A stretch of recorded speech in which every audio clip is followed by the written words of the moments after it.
Billy Graham గారు ఆయన సభ పెడితే ఫుట్బాల్ స్టేడియంస్ ఫుల్ అయిపోయాయి. అలాంటి ఆయన ఫుట్బాల్ స్టేడియం ఫుల్ అయిపోయి ఆయన ఎంతో సీనియర్ ప్రసంగికుడు అయినా ఆయన ప్రసంగానికి వెళ్లే ముందు పక్కన 4-5 ఆయనకి దగ్గరకున్న బోధకులు ఉంటే ఈ రోజు నేను ఈ మెసేజ్ చెప్పాలనుకుంటున్నాను, ఓకేనా అని అడిగేవాడంట. ఈరోజు ఉన్నారా? తగునమ్మా తయారవుతున్నారు, కూర్చుంటున్నారు. ఒక ప్రాక్టీస్ ఉండదు, ఒక ప్రిపరేషన్ ఉండదు, ఒక వ్యాఖ్యానం చదవడం ఉండదు, ఒక ఆదరణ ఫాలో అవరు, ఒక చక్కటి థియాలజీ చెప్పి ఒక వివరణ ఫాలో, ఏది ఫాలో అవరు. పరిశుద్ధాత్ముడు అక్కడ ఎలా జ్ఞాపకం చేస్తాను అడుగుతున్నాను చెప్పండి. పరిశుద్ధాత్ముడు జ్ఞాపకం చేస్తాడు, ఆ పదంలోనే ఉందిగా అర్థం.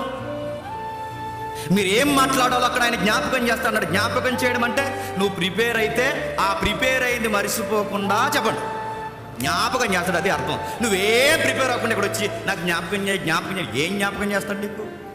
నువ్వు ప్రిపేర్ అవ్వు, నువ్వు స్టడీ చేయి, ఆ స్టడీ చేసింది నువ్వు ప్రాక్టీస్ రెడీగా ఉండు, సమయమందును అసమయమందు రెడీగా ఉండు. ఆ టైంకు నువ్వు ఏం మాట్లాడాలో నువ్వు ప్రిపేర్ అయింది ఆయన జ్ఞాపకం చేస్తాడు.